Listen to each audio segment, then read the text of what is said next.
বিসমিল্লাহির রহমানির রহিম। Hello viewers, আসসালামু আলাইকুম ওয়া রাহমাতুল্লাহি ওয়া বারাকাতুহু। অনার্স প্রথম বর্ষ শিক্ষার্থীদের জন্য প্রিন্সিপাল অফ ফিন্যান্স। আজকে আমরা ফিন্যান্স নিয়ে আলোচনা করব। আমি একটি বোর্ড কোশ্চেন নিয়েছি ন্যাশনাল ইউনিভার্সিটি। এই কোশ্চেনটা আসছে 2018 সালে ফিন্যান্স ডিপার্টমেন্টে। আমাদের প্রশ্নটা কি বলছে?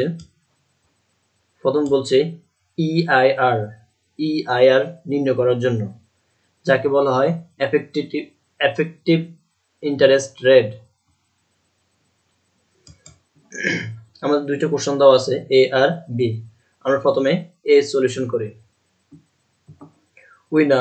আমরা প্রথমে ইআইআর সূত্রটা বসালাম। বসানোর পরে আমরা সাইডে দিই আই এর মান আর এন এর মান নির্ণয় করব। আয়ের মান নির্ণয় করার জন্য আমাদের এই সূত্রটা ব্যবহার করতে হবে। সিডিআর, সি তে ক্যাশ, ডি তে ডিসকাউন্ট, আর তে রেট।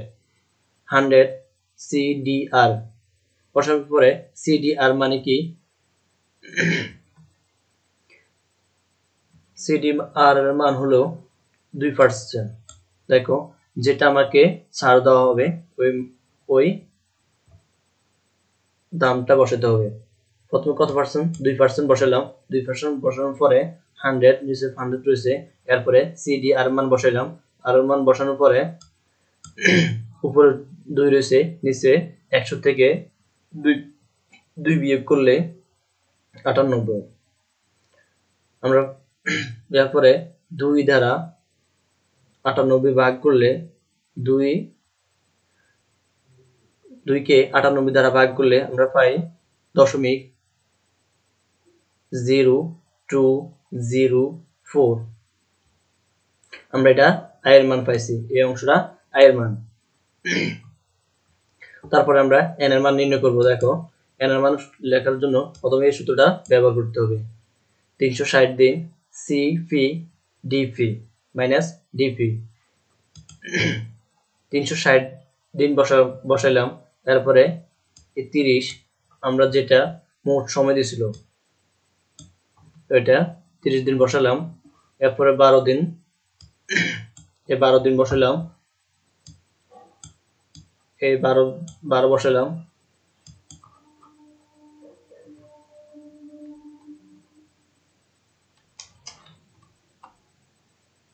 সরি, আমাদের প্রবলেম হচ্ছে। 12 দিন বসাবার পরে 360 বসালাম। এরপরে 30 থেকে 12 বিয়োগ করলে 18 হয়। এই 360 কে 18 দ্বারা ভাগ করলে 20 দিন হয়।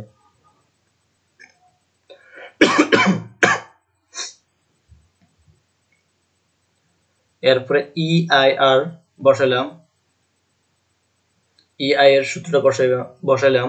বসাবার পরে 1 প্লাস আমরা আই এর মানটা বসাইলাম। তারপরে এন এর মান বসাইলাম।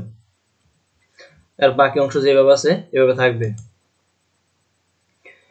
এই 1 দ্বারা এই আই এর মান যোগ করার পরে 1.0204 আমরা এন এর মান বসাইলাম 20। বাকি অংশ যেভাবে আছে এভাবে থাকবে। 1.0204 পাওয়ার গুণ করার পরে আমরা কি পেয়েছি? 1.4976। বাকি অংশ যেভাবে আছে এভাবে থাকবে। এরপরে 1 দশমিক থেকে 1 বিয়োগ করা হলে আমরা থাকি 0.4976 ইন্টু 100। এটা দ্বারা এটা গুণ করলে 49.76% হয়। আমাদের এ নাম্বার সম্পূর্ণ করা হয়েছে। বি নাম্বারে কি বলছে? 2% ঠিক আছে, 10 এমন 12 জায়গায় আমাদের 10 নিয়ে অঙ্কটা সলিউশন করতে হবে। আমরা আয়ের মান যেভাবে পাইছিলাম এই এতে এটা ওইভাবে থাকবে। আমরা শুধু n এর মান নির্ণয় করলে চলবে।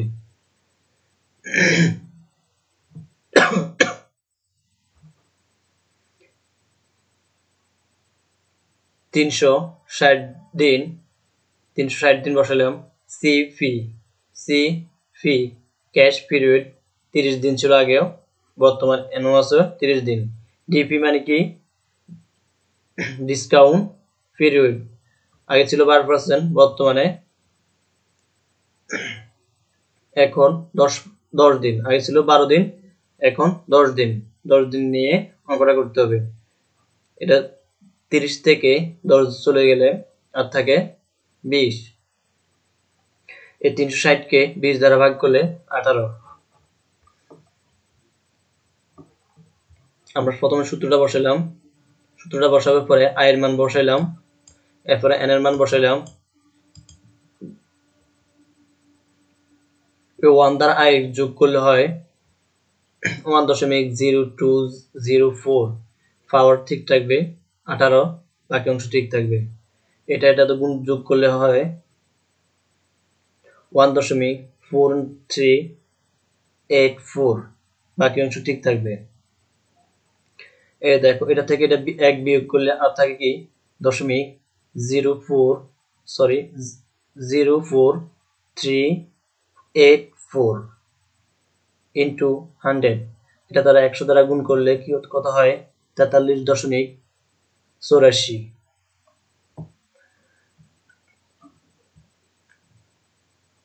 আজকে এতটুকু। হ্যালো ভিউয়ার্স, তোমাদের যদি আমার ভিডিওটা ভালো লাগে থাকে, আমার চ্যানেলটা সাবস্ক্রাইব করবা এবং পরবর্তীতে ক্লাসগুলো দেখতে পারো ওই বেল আইকনটা বাজিয়ে রাখবা, যাতে পরবর্তী ক্লাসগুলো দেখতে পারো। আজকে আমি অসুস্থ নিয়ে তোমাদের জন্য এই ক্লাসটা তৈরি করলাম। ওকে, আল্লাহ হাফেজ।